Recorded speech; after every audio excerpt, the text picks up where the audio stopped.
শুভ দুপুর বন্ধুরা, কেমন আছো? সবাই ভালো আছো নিশ্চয়ই। আর আমিও ভালোই আছি। রান্না টান্নাও করে ফেলেছি দুপুরে, আর খাবার বাড়তে চলে এসেছি। আর কি রান্না করেছি আজকে চলো বন্ধুরা একটু তোমাদের সাথে শেয়ার করে দিই। দেখো, এখানে রান্না করেছি আজকে চিংড়ি মাছ করেছি। আমরা 3জন মানুষ, 3জন খাবার লোক, সেই জন্য 3 পিস চিংড়ি মাছ আর 3 পিস মাছের মাথা এটা ঝাল করেছি। আর এখানে দেখো করেছি বেগুন ভাজা, করেছি পেঁয়াজ আর কাঁচা লঙ্কা দিয়ে বেগুন ভাজা করেছি। আর এখানে করেছি 3টে ডিম করেছি রান্না, আলু দিয়ে দমদম করে রান্না করেছি।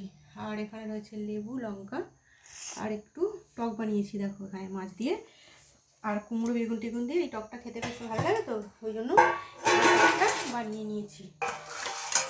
আর গরম গরম ভাত, আর ভাতে দিয়েছি গাজর সিদ্ধ। গাজর সিদ্ধটা আমার বর খেতে পছন্দ করে, ওই জন্য একটু গাজরটা ভাতের মধ্যেই দিয়ে দিয়েছি। গরম গরম ভাত বাড়ছি বন্ধুরা, চলে আসো। আজকে তো পৌষ পার্বণ অনেকেরই, আর আমাদেরও পৌষ পার্বণ কালকে আমাদের হয়ে গেছে। সংক্রান্তিতে আমাদের বাউনি হয়, আমাদের অসহ্যের জন্য বাউনি বাঁধা হয়নি, আর সেইভাবে পিঠেও হয়নি। সেই জন্য আর পিঠের ভিডিও কি দেখাবো, দেখানো হয়নি, পিঠে শেয়ার করা হয়নি। তবে রাত্রিরে সরু চাকলি বানিয়েছিলাম, কালকে রাত্রিরে সরু চাকলি বানানো আর দেখানো হয়নি। আরও 2 দিন বানিয়েছি ভাজা পিঠে, সরু চাকলি। তারপর কি বলতো, কালকে একটা জায়গায় গিয়েছিলাম, এসে ক্লান্ত হয়ে গেছি, আর ভিডিও করা হয়নি। সেই জন্য আজকে রান্নাটাই তোমাদের সাথে শেয়ার করে দিলাম। ঠিক আছে বন্ধুরা, তোমরা খাওয়া দাওয়া করে নাও, আর আমিও খাবার বাড়ছি, চলে আসো যাদের যাদের না খাওয়া হয়েছে।